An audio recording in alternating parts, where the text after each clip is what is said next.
Thanks for checking out this movie review video. This is for the 2011 film Absentia, and this is a Mike Flanagan film written and directed. Most people probably know Mike Flanagan for much more by now. He's done such things as, I wrote it down, I could probably go off memory, but let's save time. The Haunting of Hill House, which I think is outstanding on Netflix. Doctor Sleep, which I think is really good. Gerald's Game, which I also think is really good. Oculus, which I watched once and remember not enjoying, but thinking it looked really good. So I'll have to revisit that. And then Hush, also on Netflix, which I remember enjoying that. And I should probably do a review of that at some point. Anyway, this film was actually done 2 years before Mike Flanagan got his film that gave him his biggest breaks, which was Oculus. I hear a lot of people talking about Oculus, so I think I have to revisit it. And speaking of a lot of people talking about, I've had a lot of people over the years tell me that I need to check out Absentia. So I finally got around this. Sorry, it's one of those days. Finally got around to it, and I enjoyed it enough. I didn't think it was wonderful. I didn't think it was the greatest. There are a lot of interesting things here, and I think it's cool for me to go back and watch this film because this is where Mike Flanagan started. I've seen so much of his other stuff that, well, all of it. Yeah, I've seen all of his other stuff, basically. And so it's cool to be able to go backwards and be like, this is where it all started. And you can just see, like, the little bits of his directing just getting started and the camera work that he directed and everything like that in the film. And just, then think ahead to Doctor Sleep or The Haunting of Hill House and just see a little bit of similarities, but also just kind of see an evolution as well of, someone doing this very low budget independent film, which this was $70,000 film that was funded through Kickstarter. And you can tell it's a very low budget film. But I do think for the most part, one of the good things about this is the directing and the camera work really makes up for a lot of that, independent, low budget look that it has to it. And also the fact that they can't use a whole lot of special effects or practical effects. Although I think that the special effects that were used, very sparingly, obviously, were done well. It was done well enough that you just get a little bit of something, and it's creepy, it's effective, but you also realize, they couldn't do a whole lot because they didn't have a large budget. And even if you didn't know that they didn't have a large budget, you would probably make that assumption based off the way those things are done. And, it seems to be relatively excusable, so... they did a really large circuit run with this film, which I found very interesting. They had it to a bunch of different festivals, 31 different film festivals, which is crazy. I don't know if I've ever known of a film hitting that many on the circuit, but also not that I've really looked into it that far. Just saying. Oh, and when I'm reviewing this film, I watched it on the Shudder streaming service, so maybe it's still there. I assume it probably is, so go check it out there. Okay, getting into the actual stuff, because obviously spoilers, since it's an older film. The sister dynamic is established immediately, obviously, in this film between Trisha and Callie, but I think it's done really well through dialogue. And it's not just that it's done through dialogue, it's done through dialogue that feels natural. It feels like they are sisters, that there is some sort of actual relationship there. So many times, especially with more indie films, especially low-budget indie films, dialogue feels forced. It doesn't feel very fleshed out. When the dialogue's happening, it doesn't feel like it's giving you backstory necessarily, or when it is, it doesn't feel realistic or natural. This does, and that's one of the things I've liked about a lot of Mike Flanagan's stuff is his dialogue feels real, his characters feel real, his characters feel complex almost always, and he's a good scriptwriter. He's a very good scriptwriter, and I like the fact that he writes a lot of his own stuff and then directs it, so the vision on the page becomes the vision on the screen, and that's always powerful to me. Those end up being some of my favorite directors, and I am a fan of Mike Flanagan's, big time. I love a lot of the stuff that he's gone on to do. The backstory on what's happening to this is revealed also in a realistic way through the sisters talking, so it's a really good way to get the audience caught up, not only on their relationship and establish that, but to get them caught up on, Daniel's missing, and this is what's been going on with Callie. She had some drug addiction issues, but I mean, it's debatable with the way that the film ends and how things go, whether she's kicked it or not. But it is also that kind of thing of like, once an alcoholic, always an alcoholic. Once a drug addict, always a drug addict. You just might not be active at that time. It's a consistent fight to stay dry. So yeah. There's obviously a big fear being played off of having to do with facing life-altering events without your partner and not knowing why. Also, I think just isolated in a way, you know, not having enough people around you or a good support system, and having to just like deal with huge events all on your own, especially when you had someone with you and then all of a sudden they're gone. Obviously, I'm talking about the situation of Trisha being pregnant and Daniel all of a sudden going missing, so it adds like extra stressors. It's kind of this, how do you deal with loss and still prepare to give your all to a new family member? That's kind of the big thing that Trisha's dealing with. So I think that you can really feel as an audience member the way it's set up, all of her stressors, all of her, you know, what's the best word I'm trying to go through? She's trying to work through a lot of stuff with Daniel, but then it's obvious that there's also still a little bit of stuff left over between her and her sister. They also allude to the fact that she and her sister have had maybe a kind of bad upbringing with the family, because there's something kind of said between the two about trying to run away from their past, and, you know, Callie doing it through drugs and Trisha doing it through almost a forced relationship with Daniel and you know, starting a family and having a baby, alluding to the fact that she's not really ready for it, even when Daniel was still physically there. So, yeah. For being low budget, the directing and camera work does a great job making up for that, definitely. Another thing I put down real quick, holy crap, Doug Jones, outstanding. Doug Jones is great. He's barely in this, but it's just cool to see Doug Jones because he's awesome. It makes me wonder how Mike Flanagan was able to get him involved. I'm assuming a large part of that was very, very small role. You don't have to commit to a whole lot. Here's a great quote that I pulled out of it that I think I'm going to steal this and use this. I smell like an armpit's asshole. That's such a witty, interesting, funny line that, yeah, I think I'm going to use that. I'm going to tell my wife that one. Trisha talking to her therapist and saying the nightmares with her talking about the nightmares with her husband being mad speaks, I think, to a lot of her feeling of guilt. And it's a feeling of guilt of trying to move on from him. You know, when anyone's trying to get over, you know, the death of someone, the breakup of a relationship, any sort of loss, there's always this kind of feeling of guilt when you're trying to move on, that you're like betraying that person in some way, whether it's betraying the memory or betraying the actual person in your mind. And that's clearly going on with Trisha with these nightmares that she's having, because she's saying that she feels like he's mad at her. And I assume it's coming from the place of she's kind of beating herself up with, I am trying to move on, but I feel like I shouldn't move on. It makes me feel guilty. And that's common. That's a normal thing. And I really like how Flanagan a lot of times will weave those very natural human emotions and feelings and thoughts into a lot of his scripts. I think he does it probably the most in The Haunting of Hill House. That's a very much about humans and humanity in the family unit. And if you haven't seen it, you should definitely watch it. It's on Netflix. So it appears the thefts could be related to the tunnel, per the pile of stuff Callie found on the doorstep. We basically end up finding that, yes, that is the case. And the tie-in, like, I'm not 100% sure of what the tie-in is there with that.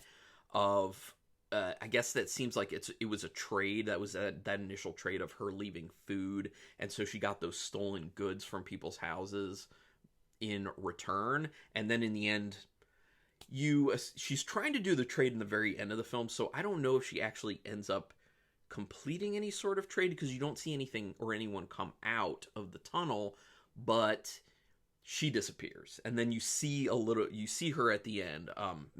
Detective Mallory ends up seeing her at the end at the tunnel. So I don't know if that's an indicator that she actually does come back, but she's in the state that Daniel was. So I don't know. A lot of the stuff in the film is kind of left open, very, very open-ended, just to kind of confuse you more, which I'll, talk a little bit about. It seems that Trisha's reluctance to leave her apartment has to do with holding out hope that her husband will actually come back, and her inability to move on. Once again, going back to this whole thought of really looking at what it's like to try and move on from being in a relationship or losing a person, and also when you're dealing with a huge life-altering event. Callie being a good influence on Trisha to move her forward in life is very interesting, especially because it seems like there was some animosity there at some point because they kind of like pick at each other, but also because she was a drug addict, and people would normally say, oh, people get dismissed for having been drug addicts before. So the fact that she's a character that pushes things forward in a positive manner in this is that interesting kind of dichotomy of terrible drug addict in the minds of society, but here she is doing a great thing for her sister and really being a good support system and helping her through what Daniel cannot, even when Daniel returns, because he can't do anything, and also it's very brief. So it's a cool moment when Trisha thinks that Daniel's not real when she's on the street and she's going to go on a date with Detective Mallory, but then Mallory points out that actually is Daniel. That's a really cool moment because you as an audience member think that he is a figment of her imagination because that's been going on. So it's a really good thing where Flanagan lays down the groundwork for you also to think, like Trisha, oh, it's just a figment of my imagination. I'm just seeing things. This is the stress getting to me and the guilt getting to me. So you really do think that as an audience member, and it works. It works really well. So it's this kind of like, oh, wow moment when you find out that that's actually Daniel returning and he's all screwed up. The creature that shows up seems to be related to addiction, in my opinion. It kind of seems to be tied to that, I say, because only Daniel and Callie end up really seeing it. There's a moment where it takes, or according to what Callie says, it takes Trisha, but Trisha never sees it. You never see her seeing anything or hearing anything necessarily or reacting to anything. You just see her reacting to and hearing Callie. And Callie is the only one who's actually, seeing and hearing these types of things. Although, you do see Trisha being taken away physically, but that's per what Callie is telling the police.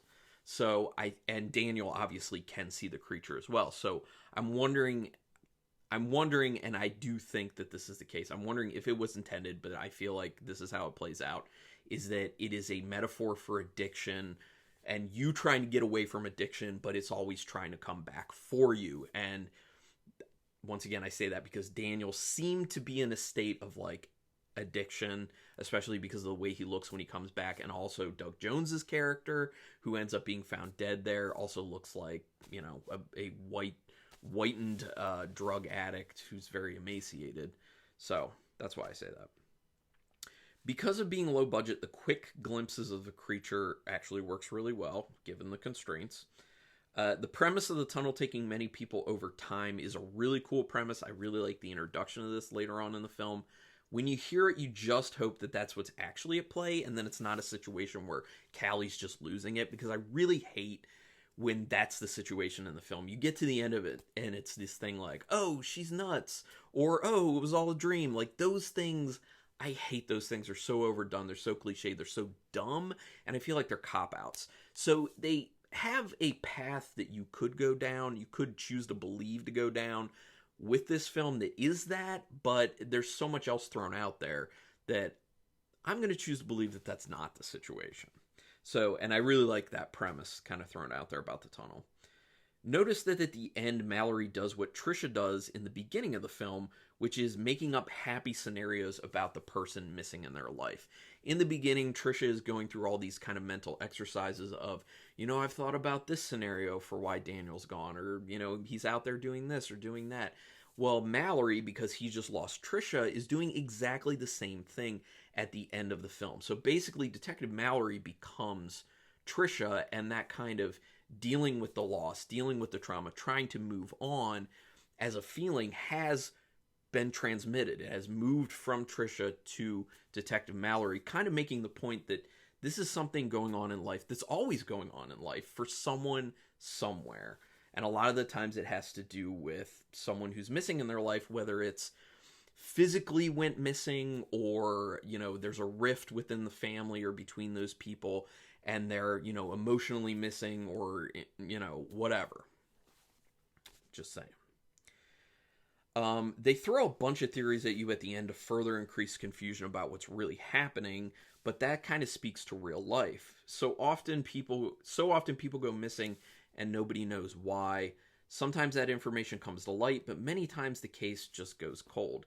And that's why I think this is an interesting look at actual missing person cases too, because it shows you all the theories that go along with it, the struggles people have around whether to let go or hold out hope that the person will come back, because that's a real thing.